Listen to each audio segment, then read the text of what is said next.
YouTube? Mr. Incredible, back with another video, and I'm ready to react to the finale of What If Goku Had Bardock's Foresight by Salad Saiyan. Let's go.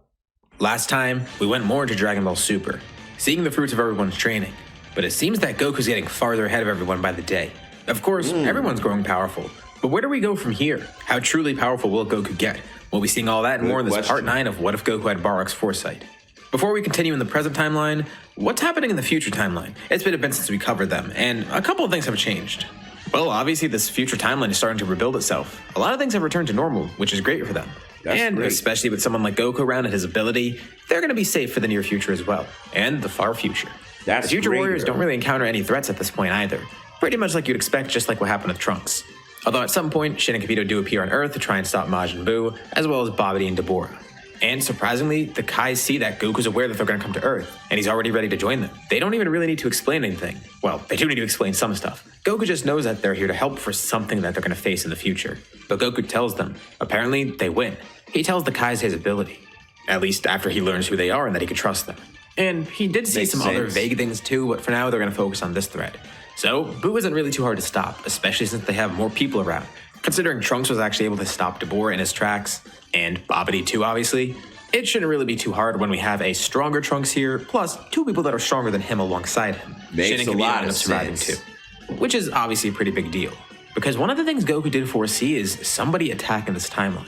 But he doesn't really know who. Strangely enough, it seemed like he saw himself in the vision. But that can't be right. Little does he know, and another timeline, Goku Black as well. But there's a kind of a predicament here. Goku Black obviously does want to attack Trunks' timeline, or I guess future Goku's timeline, because he's the main one there. But unlike originally, Shin is still alive, which means Beerus is still alive there.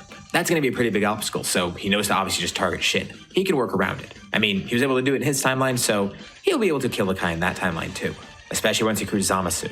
Goku Black travels to this new timeline. But as he gets to the Sega World of Kai's in Universe 10, he's shocked to see that there's some visitors there. Gowasu and Zamasu are there, but also future Goku and future Shin. Wait, why is that mortal here? But he realized now. How could he forget? Apparently from what he's heard, that mortal has some sort of ability to see the future. He must have seen this happening. But how? He's not from this timeline. He shouldn't have seen Goku Black coming here.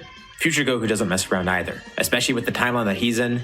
While he still does love fighting, he knows not to take any risk here. He doesn't know what this threat is capable of, especially because it's him.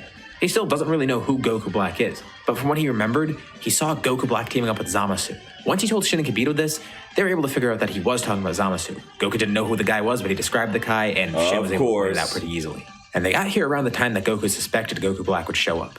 And during the fight, Goku Black noticed that Goku is actually pretty confident. He doesn't know why that is. He could tell Goku doesn't really know what's going on, but Goku says he doesn't really mind.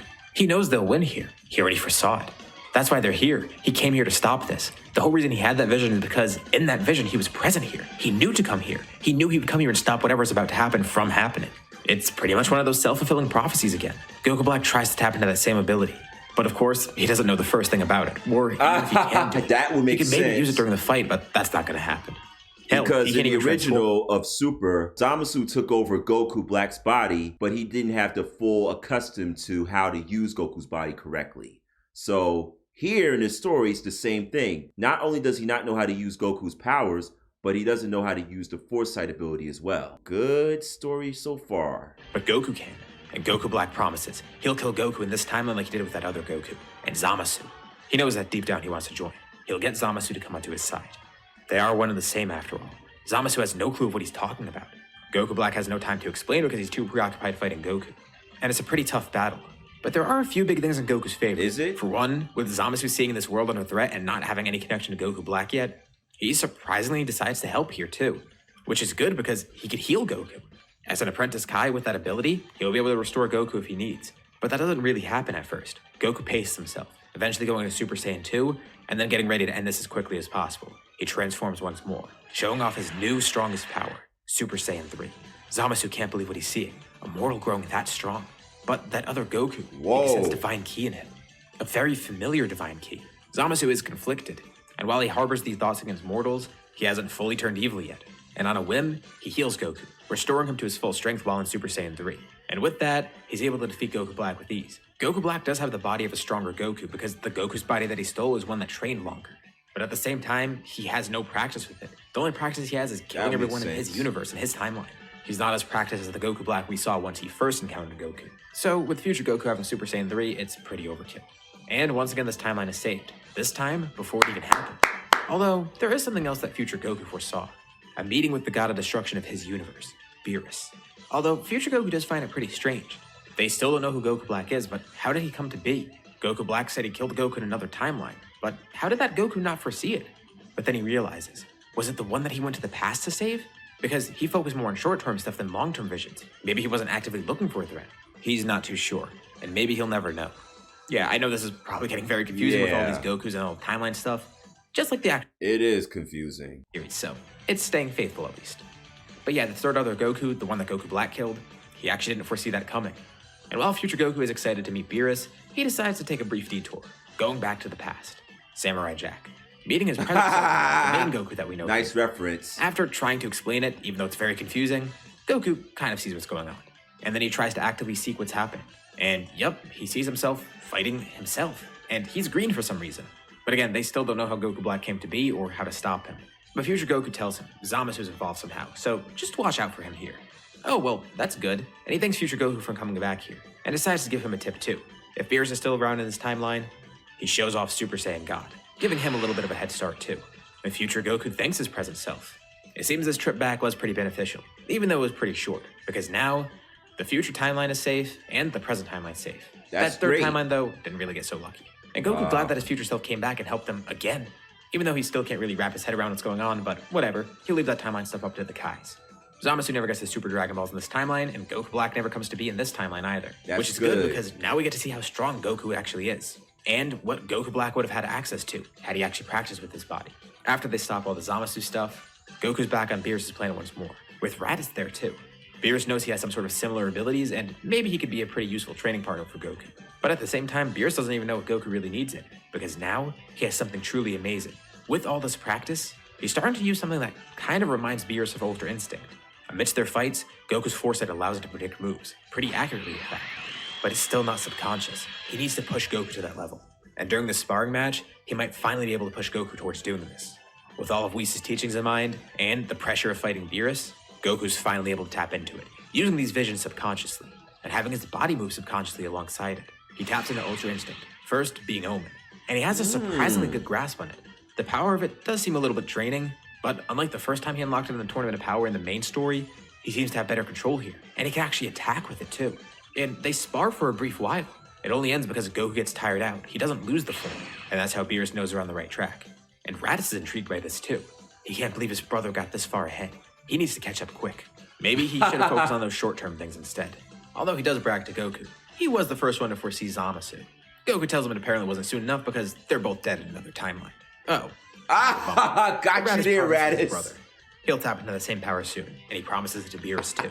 In case you couldn't tell, things are pretty chill right now, for lack of a better word. Besides Zamasu, there's not really any threats. Everyone is just continuing their normal lives. Nappa's back on Earth too, once more training with Gohan. And with the abilities he learned with Raditz, it's pretty useful in battle. Beerus kind of ignores the other Saiyans. He's really only focused on Goku and allowed Raditz to come here because he had that similar ability, so maybe he can unlock Ultra Instinct too. But he still doesn't really know yet. Although, he's glad that Goku already has it, especially this early on. This is when the Goku Black arc would have happened. Goku at this point is already far stronger than he was in the main story, and on top of that, he now has UI Omen, so yeah, you could probably see where this is going once we get to the Tournament of Power. That still does happen, and in terms of the team, it is a little bit strange. We got Goku, Gohan, Raditz, Vegeta, and Nappa, Krillin, Tenshin, Roshi, Yamcha, and Piccolo. And outside of the humans, really, pretty much everyone here is radically different from where they were in the main story. Goku has his foresight. He's still Goku. He's very similar to how he was normally. But he has gone through very different things and has different abilities, and is stronger. Gohan has that motivation from his future self, and his father too. Also being a training partner with Vegeta. Vegeta doesn't really have that rivalry with Goku. He's kind of accepted that he won't really catch up, especially because he knows they have some sort of weird abilities. Nappa spilled the beans to him, and he's mainly just surprised they kept it secret for that long. As for Nappa and Raditz, they're alive, so that's obviously different. And Piccolo didn't really go through the same development that he did, and he is kind of a good guy now, but he's more like how Vegeta was during the Cell Saga, for example. So while this team does have some similarities to the main one, it's still pretty different in its own ways, whether it be some of the different characters being here or how much some of the characters have changed. And the reason I'm pointing that out is because there's nothing really else to cover with the tournament. To put it in simple terms, it's kind of a wash. Goku might try and give himself a handicap though, trying not to use his foresight to win, but by now he already has Ultra Instinct, so he already kind of does that subconsciously. Beerus does tell him to take it serious, and Goku responds by saying he knows they'll win. There's a path to victory. He's already foreseen it. Okay, well, Beerus knows that, but still, take it serious. And Goku says he thinks he can do this without his foresight and truly test Ultra Instinct. Well, in that case, Beerus is kind of up for it. Goku maintains Ultra Instinct pretty much throughout the entire tournament too, mostly using Omen. Also, there's Raditz using a lot of spear control, multiplying himself and even clones to teleport around and save everyone eliminated, so his team doesn't even get eliminated. But there is one opponent who they do kind of need to take seriously, Jiren. Although, it's still not a problem. Goku powers up into Ultra Instinct, the actual Ultra Instinct, not just Omen. The gods look on completely. Whoa! Not only was he using Ultra Instinct throughout the entire tournament, but now he has this version of it, like the actual Ultra Instinct. But it's not just him. Raditz powers up as well, going into Ultra Instinct Omen's. Whoa! He almost had this, and he's glad to finally use this against an opponent. Look at you, Raditz! You really were serious about trying to catch up to Goku. I kind of always wanted to know like if he had Ultra Instinct as well, to be quite honest. Though I do think he will look better for Ultra Ego like Vegeta. That's my opinion. He has tried it against Beerus, and he does know he's behind Goku still. But he will be able to catch up. He's way behind in terms of power. He had a much later start with Godly Ki and Godly Training. But he got Ultra Instinct Omen pretty quickly, even though he's not as practiced with it. The two fight together, not relying on their foresight. Awesome. They're just using Ultra Instinct as it's meant to be. Which kind of does mean they're relying on their foresight, but they feel like they are following the handicap. And they are able to defeat Jiren together. Universe 7 wins, and the Wish is made to restore all the other universes. That was a lot better. As you kind of expect, we're at a point where the foresight is just completely overpowered. This is why I didn't give him the ability right away, because then there wouldn't really be a story. If Goku could just predict everything and stop it before it happens, yeah, that wouldn't really work. Makes a lot of sense. But now here, I mean, there's really no way around it. At this point, they would have it. They have complete control of it, whether that be short-term or long-term. And besides that blunder with that other timeline where Goku Black was able to get Goku's body, they're able to use it perfectly. Future Goku has it too. And his life's going perfectly fine. He's even met Beerus, probably getting Super Saiyan God already, becoming his rival in that timeline too. But back to the main timeline again, what happens next? There's no Broly movie because there's no Frieza either. And unfortunately, there's no reason for Goku or Raditz to actually foresee Broly either because there's no way for him to get involved. So he's stuck on Vampa. Oh, Moro, wow. That is one thing that they're able to foresee. I actually like Broly too. Come on, Salad. I'm sure there could be another way that he could probably been in the story somehow. Come on. This is Broly we're talking here. But I'll let it go. I'll let it go. It's not really a problem, especially when you have Raditz. Beerus doesn't even need to intervene. Once Moro escapes, before he even gets to Namek, Raditz decides to intervene himself, using instant transmission, which he really loves using. Although it's kind of a bad thing because he ends up on Moro's ship and now he's in the middle of space, so if the ship explodes, he's kind of screwed. But he still knows he'll win here, and he knows he has to stop this. He grabs onto Moro and teleports to a nearby planet. Alright, much safer. He then activates Ultra Instinct once more, and Moro has no idea of what's going on, but by the time he tries to guess what's happening, it's already too late. Raditz has already drained his energy, and he's far too drained to do anything. It's overkill for Raditz. Even though he's a good guy now, he's Raditz. He's a normal Saiyan. And it's best for him to kill Moro anyway, so that's exactly what happens. Huh, that guy wasn't too much of a challenge. He knew he would become a threat eventually, but hey, it's good that he stopped him here. That's the whole reason Raditz learned that long-term foresight anyways, because he wanted to prevent threats from happening. Makes sense. And inadvertently, they're preventing even more threats. There's no Granola arc. The heaters are already gone. Actually, there kind of was already a Granola arc, I guess, when they met Granola before. Yeah. So besides the heaters being gone, Granola's actually an ally, if anything. Raditz has already been to Cereal, and that's all set. And as much as I'd love to have Superhero come into play here too, because I love Superhero, this time we're gonna end up skipping that as well. Why? I mean, Goku had to deal with a vision of Cell before. Once he sees another vision of Cell, seeing that he might come back in another form, also being giant, well, he has no clue what this is, but it's probably another Cell. And he does not want that to happen again. He gets Gohan to help him too.